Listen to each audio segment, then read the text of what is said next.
justified our sin, and we're gonna take you on a ride till we find answers within. Location not here, in shadows we all disappear. Hold on, switch gears, we're gone as fast as we appeared.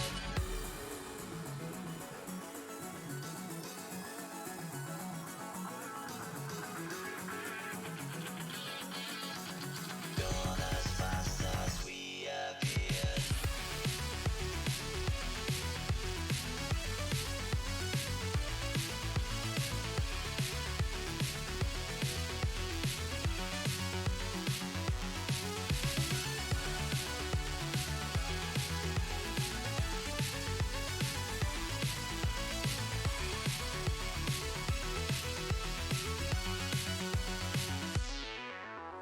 Searching within, we've justified our sin. We're gonna take you on a ride till we find answers within. Location not here, in shadows we all disappear. Hold on, switch gears, we're gone as fast as we appeared. Gone as fast as we appeared.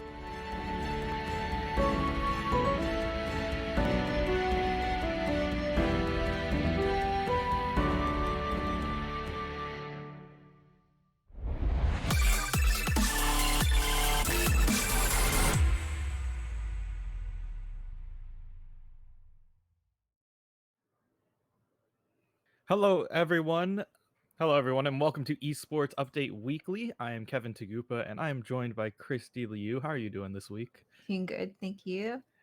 Yeah, we actually got a couple of games of Overwatch in this week. I'm really glad that we got that. But this week we have a lot to tackle in the world of esports. For sure, lots of news in terms of the Overwatch League and Overwatch in general.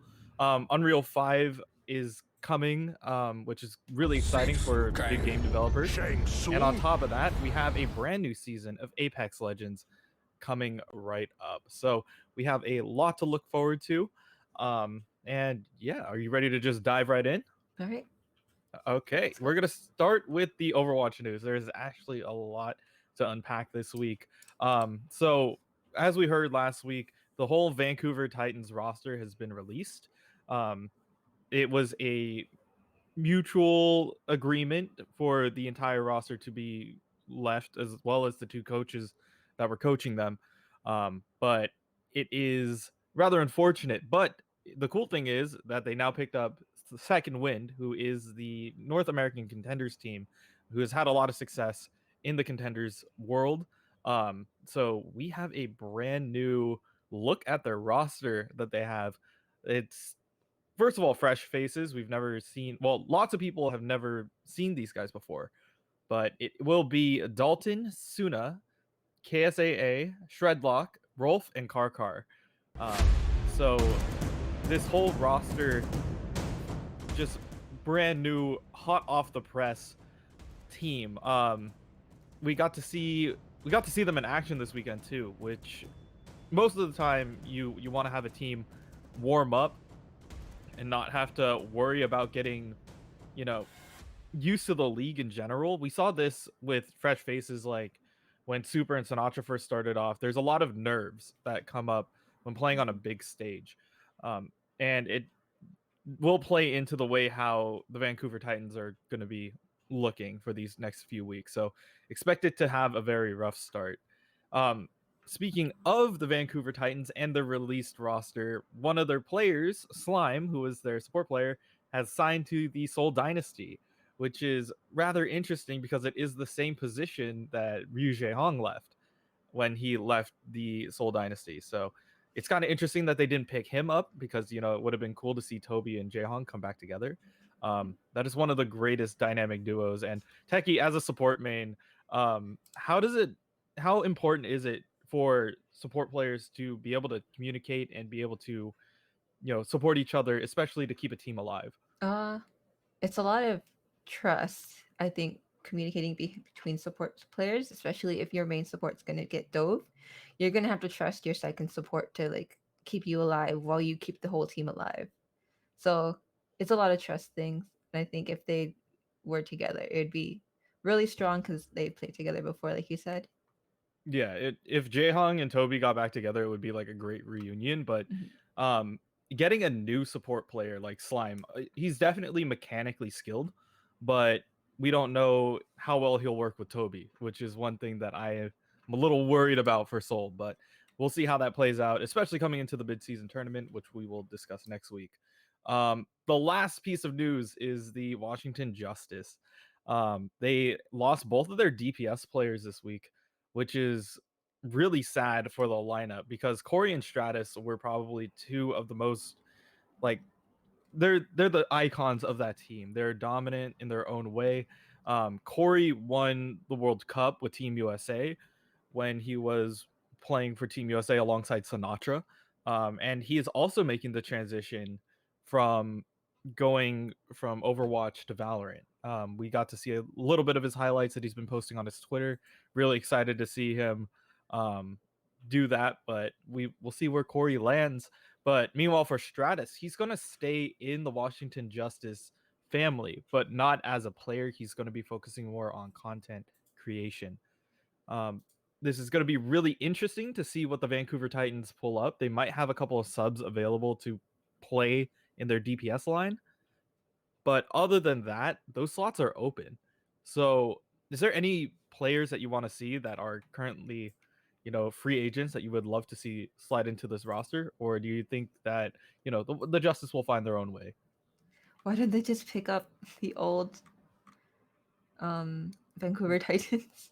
Yeah, just imagine Somin Su, Haksal, and all of them just coming back together. It'd be insane, Hmm. especially on a Washington Justice team. Like they're kind of a underdog team. And they Yeah. they were they were the only team at a certain point to beat the Washington Justice in season 2. So without that kind of mishmash of a team, they wouldn't Hmm. have their perfect record. They would have went for the golden stage as well. So rather interesting to see a little bit of discussion among the desk though. So Custa, who used to play for the Washington or used to play for the Dallas Fuel and the Los Angeles Valiant, he said that it's a great opportunity to see new faces come into the league. But on the other hand, Monte Cristo, who was one of the older commentators, said that it's kind of bad for the scene itself, considering how quick uh, players are just turning over to different games. Mm. What is your take on this, Christy? Do you think that this is good for the league to see new fresh faces, or do you think that it's kind of a danger sign for Overwatch? I think it's a bit more of a dangerous sign because what you see in the pro league is also what's happening in the general community for the entire game. So it's just it's Overwatch is just being hit with the new game rival, and which is to be expected. But like after the hype settles down and evens out, I think the people left are actually going to stay in Overwatch. Yeah, I do agree as well. Like there's two different crowds here, Mhm. and you'll eventually find your way back to whichever one you feel most comfortable with. And we also know, Overwatch 2 is in the production, so maybe something around the corner will bring more people back. Exactly. Um, Continuing on, still more Overwatch news. I'm sorry, but there is a lot to be talking about. The developer update by Jeff Kaplan. You can tell by his magnificent beard that quarantine has been treating him quite well. But the two things that he mainly talked about was the competitive open queue and the experimental card. So the competitive open queue means that we're taking it back. They're bringing it back to the old school Overwatch before there was roll lock, before there was roll queue. So that will be added officially to the Overwatch competitive scene coming to season 23, which will be early July. They will be testing it again in the arcade in like mid June, but there's no guarantee that that's going to carry over into the next season. They said Wait, that so it's does going to that mean that help. there's going to be two competitive modes?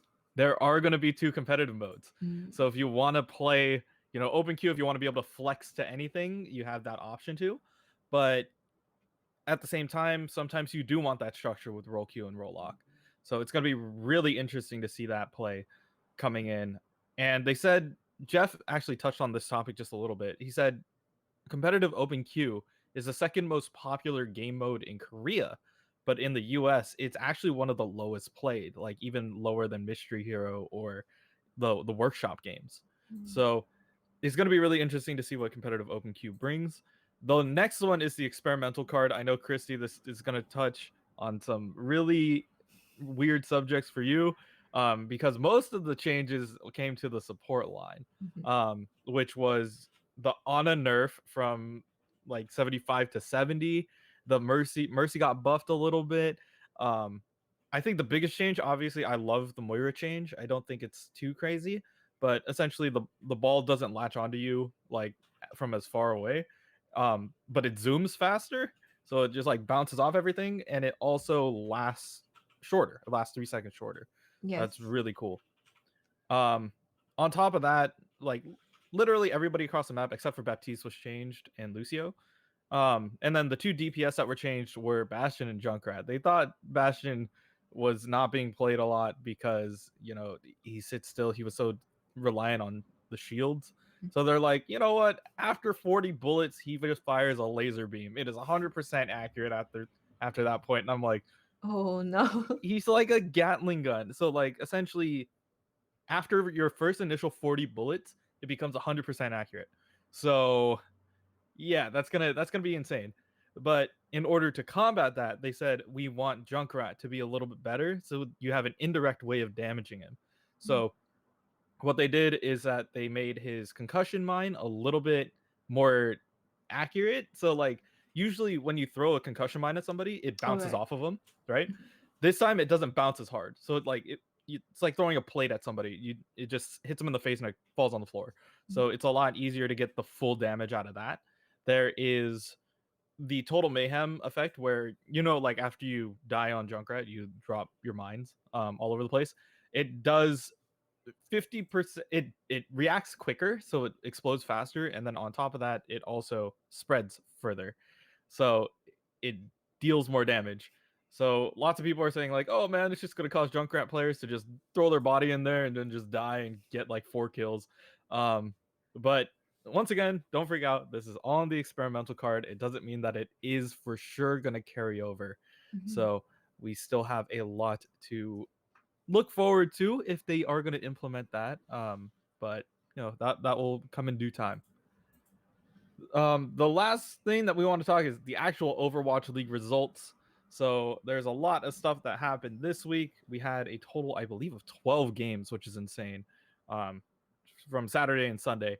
So the main games that I really wanted to highlight was the Dragons versus the Dynasty. The Dynasty actually won that series. Then the Charge versus the NYXL. The Charge beat the NYXL there. The last game for Stratus was the Justice versus the Titans.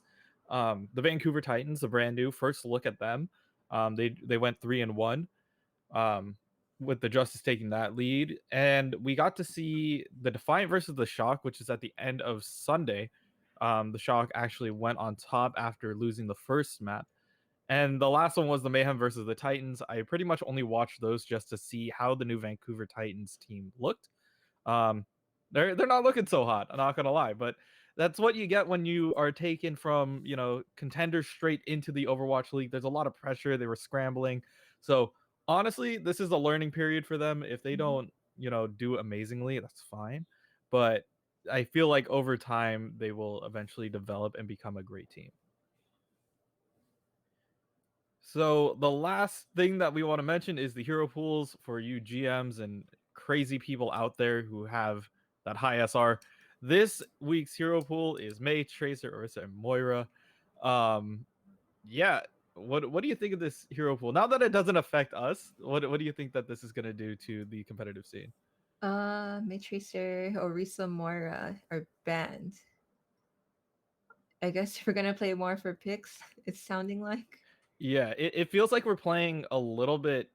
We can actually play quicker because Mhm. dive is more viable here, but at the same time, yeah, May's not here, so you don't have to worry about that half tank playing into the rest of the roster. But that is going to wrap it up for Overwatch news. I'm really glad that, we had a lot this week. Usually Mhm. I only get to talk about a couple things, but yeah, this week was completely jam packed. Thank you, Jeff.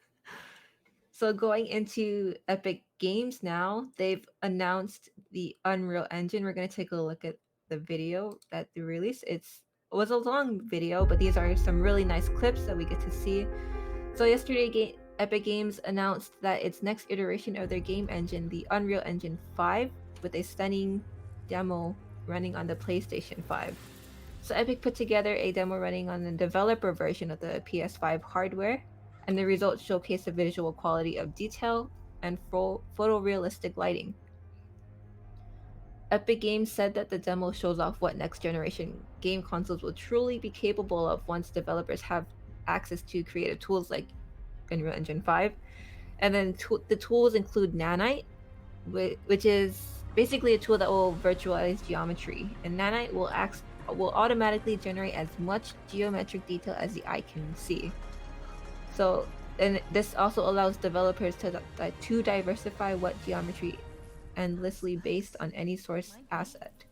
So the film quality source art, which can compromise hundreds of millions or even billions of polygons, can be directed directly into Unreal Engine. And then the other tool that they added was Lumen, which is their new dynamic global illumination tool.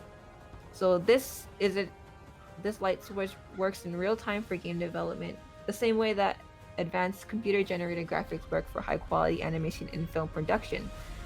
So basically, Unreal really took in this whole film aspect. They want you to have film ready games where it's just super duper high poly, super duper pretty, and very well lit. Like you're watching a movie, but you're playing it. And then the release date, Epic says UE5 won't release until next year.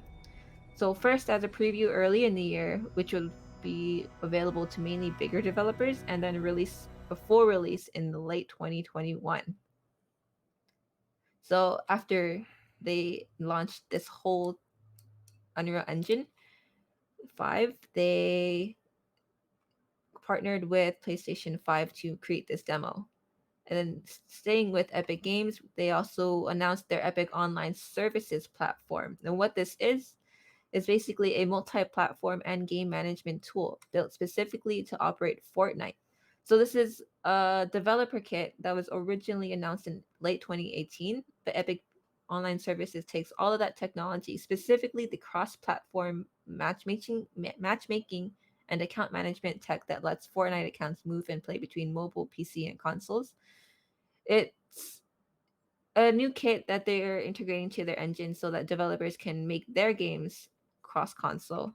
It will be free and operate on a single software development kit, and it's available today for all major consoles, Mac and PC, with mobile soon to come.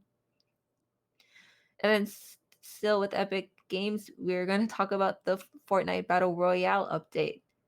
Looking at the video, we have Dylan Francis, Steve Aoki, and Deadmau5 playing short sets at the Party Royale Islands on the main stage. So basically, the main stage was just a jagged floating screen set over panels on a beach. It's a nice scene, very interesting to watch. It's like you're watching a concert, which is what people really need now to get out in a way. So the Party Royale mode didn't rival the same scale of the recent Travis Scott event, but it did include more homey feels where you can hang out with people, more like a hangout in this casual settings. And it felt more like the size of the original Marshmello concert if you saw it last year.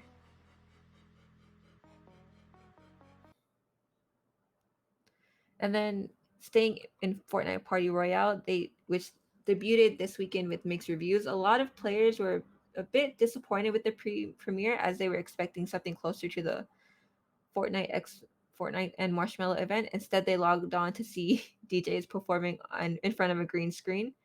There were also a lot of sound issues, it seemed, because of this new technical event and this influx of new players. But eagle-eyed fans also noticed a pink fluff ball on the screen with Dylan Francis at the beginning of his show. So this led to theories that Kirby would be coming to Fortnite in the form of a skin or a back bling. And when the event went live, Xbox and PlayStation fans noticed that the Kirby was blurred on their screen. So Nintendo is notoriously stingy with their intellectual property, which brings out the inherent problem with a Fortnite and Nintendo crossover. As amazing as it would be, it'd probably need to be exclusive to Switch players, leaving everyone else in the dark. So, and they also note that Kirby was a Dylan Francis edition rather than a Fortnite edition. So, which is probably why they blurred in on other platforms. Yeah, I do like this whole, party royale kind of deal. It makes people feel like they're at home and hanging out. I Mhm. do agree that obviously it wasn't as big as the Travis Scott one. They had a lot of time that they could pour into assets and making that whole world and concert more immersive in a way. But, just having music and playing in the background and hang out with friends is definitely something that people are looking forward to. And especially in a game like Fortnite, it's free to play. It's pretty easy to get into. So if you guys want to sit around, chill, play some Fortnite, go for it. But yeah, if Fortnite does come to the Switch, it's going to be kind of interesting to see that play out, and especially with that the online service platform where you might be able to see some cross-platform gaming. We might, start seeing some faction show up, like Team Switch, Team Xbox, Team PS4, Team PC. You never know. Right. So after that, we're going to go into the Valorant soul bans. So Valorant is taking cheating very seriously. Like the game won't even launch unless you have Vanguard running.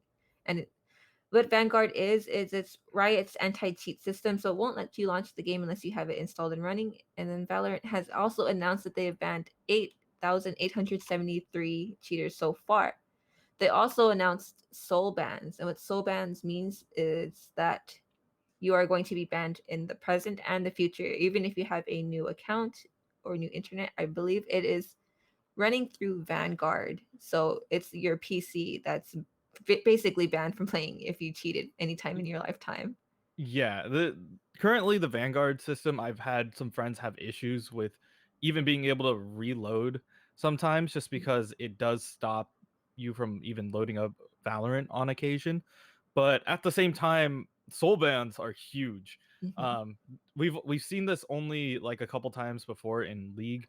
Obviously, the highest profile one was Tyler One when he was trying to keep up with his League of Legends stuff, and he would just make a new account, and then they would hit that. But the soul bands really do hurt. I'm waiting for usually if you get a soul ban, you start seeing people put up videos where they're like crying and sobbing and pleading to Riot to let them play again. But that's a lot of people. That's like just barely under 9,000. It's not over Mhm. 9,000. It's just under 9,000 players um for Vanguard hitting them. And it just shows that cheaters never win. Like if you're going to cheat, especially it's a beta game. It's not even out yet. Like if you're cheating at this point, like why even do it? Mhm. But they have announced that when the game officially launches, they'll lift it temporarily just to see, like, just to test the waters. But it's still, soul bans are still up in the air with Vanguard. Yeah, and honestly, I feel like that's just fair. Like it's a beta run. Mhm. Some of the cheats that were available then aren't going to be available when game is fully released anyways, but that still means that you can't play the game, get like your skills up, get your mechanics ready um prior to the actual release of the game. So, sad for them. Don't cheat. If you do, you're going to get soul banned. Yeah. So going into the Apex Legends, they have released their new season with update 1.37.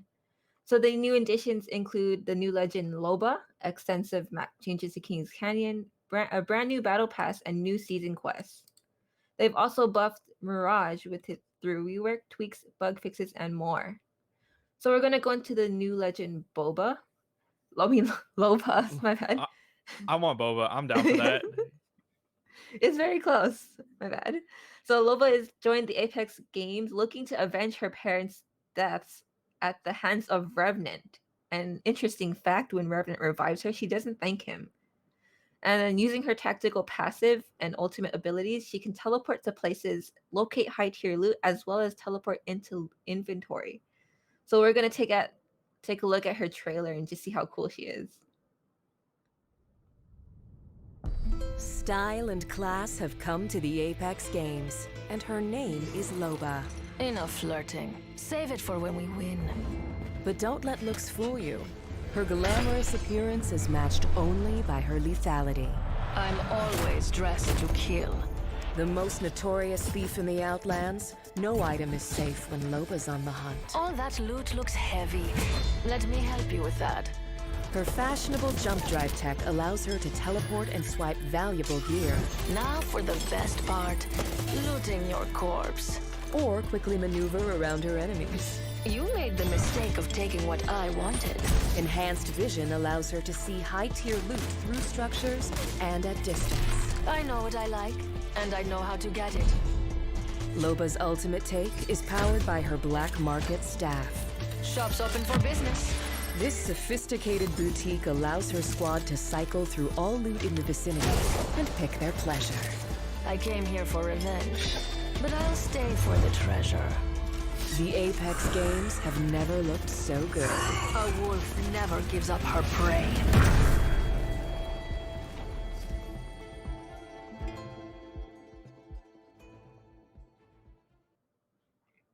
All right. So that was really cool, interesting to watch her. I see a lot of my friends picking up Apex Legends despite it being in finals just to play her and just to try this new season. Um Yeah, I was able to watch that trailer, the original one with Revenant, and you saw, the the father was protecting your daughter, and I was like, oh man, dude, that daughter is gonna become something in this game. I know it. yeah. Once they released Revenant, I was like, okay, yeah, of course the bad guy's gonna be in there. But once we saw Loba, I feel like this is kind of, bringing that whole trailer full circle now, and I'm kind of excited. I feel like the whole mechanic for her, though, just being able to see high level loot and being able to take loot from a distance is going to be really interesting, especially in the earlier rounds when you definitely need equipment. Mhm. It might be something that she'll just be able to be like, okay, yeah, let's grab the higher stuff, leave the lower stuff. We're just going over here. So it's rather interesting to see this mechanic come into Apex Legends. Yeah. And it's very cool. I think I don't play Apex Legends or Battle Royales, but she looks very fun. Yeah, I don't play a lot, but I know Kumo does. So Mm. Kumo will probably have like the biggest input on this, and my cousin does. He plays a lot of Apex. So it's really interesting to see, once again, it's a character whose entire kit is based off of items rather than, having her kind of own quip to it. She just has an eye of like, okay, yeah, I'm gonna take that, I'm gonna take that, I'm gonna make my own loadout, I'm gonna be good. But most of the time, like character abilities are based off of like having mobility or having something else that's different. So I feel like it is really interesting to see this mechanic come in. Mhm. With that being said, they also released their first ever season quest named The Broken Ghost. So the Broken Ghost is players need to collect treasure packs to go on PvE weekly hunts to collect 9 pieces of a relic. So there are new rewards, story and gameplay generate along the way. So, and the brand new season 5 battle pass came out where it adds fresh daily and weekly challenges. Players have over 100 items to unlock, which include legendary skins, gun charms, skydive emotes, apex packs, experience boosts, and load screens, interestingly enough. And season 5 also brings a new ranked series along with, although the format is the same, it has a new key feature, which is reconnect. So basically, if you DC from the game or something happens with your game, you have the option to reconnect. You simply have to restart the game and enter the lobby. And going into the Mirage rework, we have a video to look at, and Mirage is his rework is very cool. He has Psych Out, where you press the character utility action allows Mirage to gain control of his decoy. And when you're controlling the decoy, it will mimic Mirage's every move. And the decoy now lasts for 60 seconds. So that's a whole minute to pop off. And when you release another decoy, it will remove the previous decoy. So you can have one at a time. And then looking into his ult, Mirage also deploys a team of decoys that mimic his every move with the cooldown of being 60 seconds. And his passive is called Now You See Me. In addition to cloaking when downed, Mirage also cloaks while using a respawn beacon and reviving a teammate. So the teammate is also going to be cloaked. And then Mirage's You Got Bamboozled line will now trigger when you bamboozle an enemy instead of when you release a decoy. Yeah, so this is really, really interesting. Like there was kind of a reason why Mirage wasn't really picked.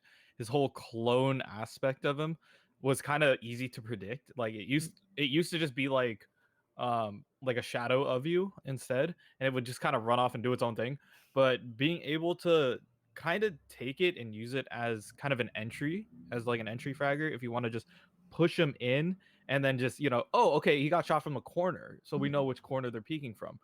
It's really interesting to see that play out, especially in Mirage, a character, once again, very based off of illusions, kind of like Ana, or what's the new one from Rainbow Six. She has the same kind of kit to her, but I do feel like this is rather interesting. If you guys are really into Naruto, this is like just Shadow Clone Jutsu, the Oh hero. no. So it's gonna be really interesting to see Mirage players do all of that. Yeah, and Kumo's saying in the chat to remind us that the revive skill is also updated. So when you revive a teammate, you and your teammate are going to start as invisible. Which is really important too. Like Mhm. when you are reviving somebody, you are very vulnerable. So being able to use that cloak and get out is really important. So I'm really glad that they reworked Mirage. Like I was really against playing him earlier just because I didn't feel like his kit was that great. But with this, it's gonna feel really interesting.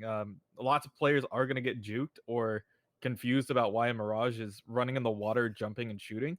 But at the same time, it's just kind of interesting to see what the Apex team is bringing to this. Mhm. Moving on, we're gonna go from Apex Legends into the Nintendo Switch world. I know that a lot of people out there either have their Switch, cooping up with their Switch, or hanging out.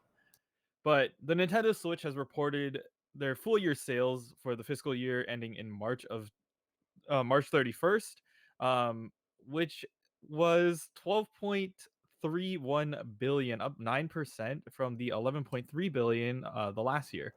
To date, Nintendo has sold 55.7 million Nintendo Switches and Switch Lite consoles. And Christy and I are guilty of at least two of those. 20 million of those were sold in the past year, which I feel like is really important considering, the quarantine kind of gets people together. And the Switch is one of those consoles that has a lot of very interesting and chill games. It was a very strong year for the Nintendo Switch. We had the Pokemon games, obviously, but more importantly, we have everybody and their moms playing Animal Crossing right now, which is helping drive the success of this. So Nintendo does state that COVID-19 has caused some productions and shipment delays for the Switch, which it's kind of sad on their part, but it is important that we keep safe, especially during this pandemic. Um, but there were also delays for Joy-Con controllers and Ring Fit Adventures accessories as well. It's kind of sad that there is a tendency for Joy-Cons to drift if you get like a piece of debris in it, and usually you have to send it back. But we have to just wait it out a little bit. I understand it may be a little bit of an issue, but just don't eat Cheetos while you're playing with your Switch. It works that way. Not only has this had an impact on the business year, it also says that it appears that production and shipping are gradually recovering. So just hang in there. We'll fix your drifting Joy-Cons pretty quickly. But as of right now, we're gonna switch into a little bit of an Animal Crossing, focus here. Um, it currently sits at the second most well, the second best-selling game, only behind Mario Odyssey. It has sold 13.5. It has $13.5 million in revenue as of May 11th. Currently, Super Mario Odyssey holds the top spot at 17.5 million. The Animal Crossing success stories we could talk about. Alexandria Ocasio-Cortez is playing Animal Crossing. We know that Emerichu, I saw just a couple days ago, released a video on how to do a present in terms, like, in the same way as the Animal Crossing, floating balloon gifts, which is really cool. But yeah, I feel like everybody's playing Animal Crossing, except for me. I don't have Animal Crossing. Please help.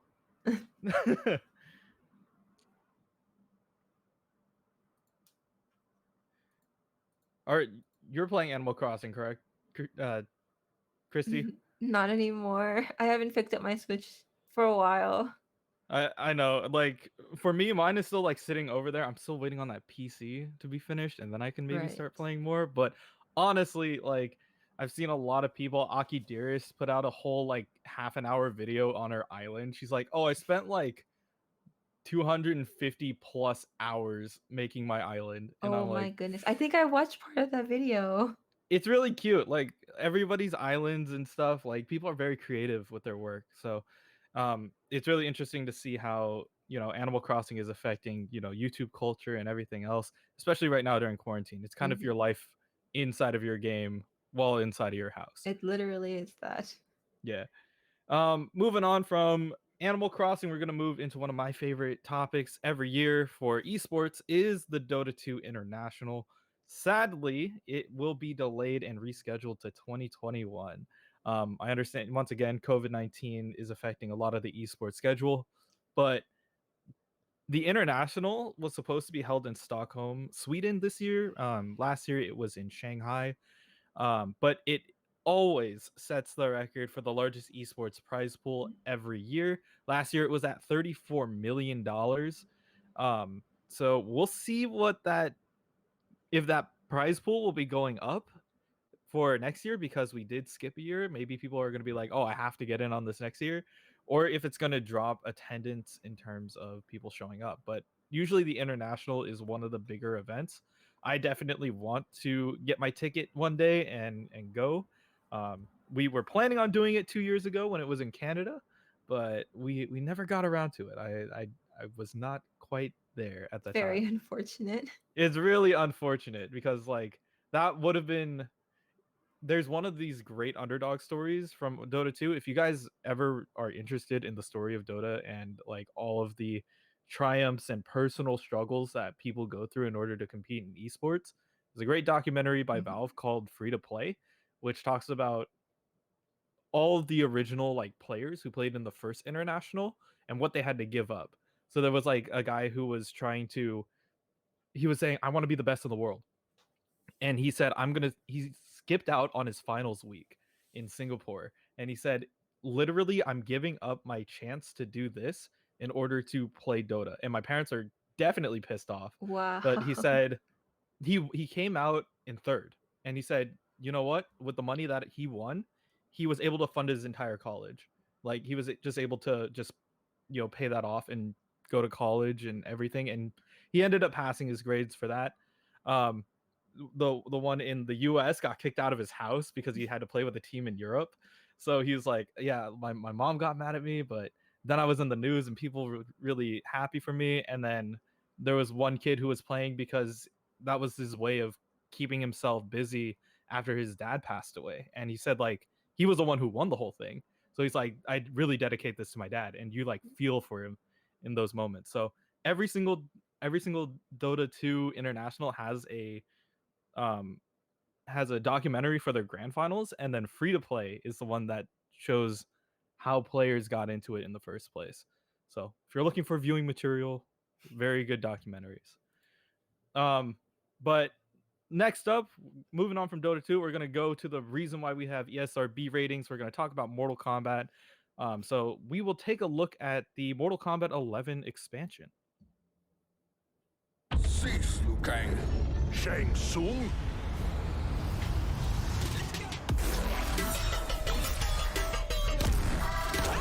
We need help. But whose help? Welcome back, Your Highness. She can aid us against Kronika. No one can predict what happens next. You are under arrest, dirtbag.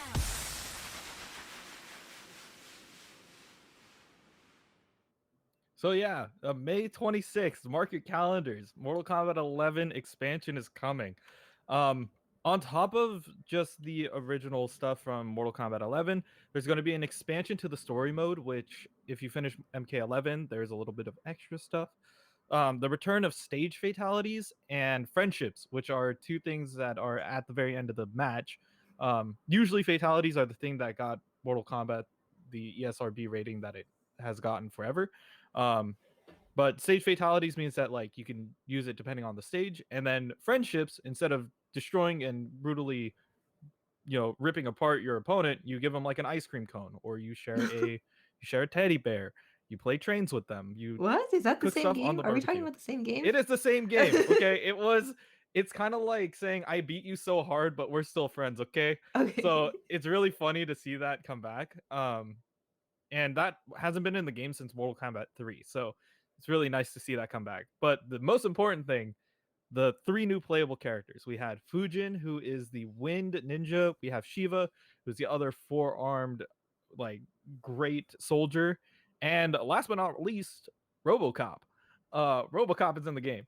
So RoboCop, like, we know that Warner Brothers and the studio, NetherRealm Studio, have collaborated before. They've worked on MK versus DC Universe as a game. We've had the Joker in MK11. We have the Terminator. We have Alien. We have Predator. Like, it's really cool to see, RoboCop fight, the Terminator. You could finally have that go head to head. It's really, really interesting to see. So, yeah, we are going to be diving into our last segment for the show, which is, question of the week. What do we have for this week? Right. Yeah. But And our answer comes from Wits. let's talk about the one from last week. Our last week's question was, what was your first game and how long ago and why? But yeah, our number one is from Wits, who is the guy who is running this whole program right now. But he said our first video game I remember was Sonic. My sister would let me play, but that game really got me into gaming. Was the original Halo. I went out and bought an Xbox just for that. Chrissy, what was your first game, if you remember, and what fond memories do you have of that?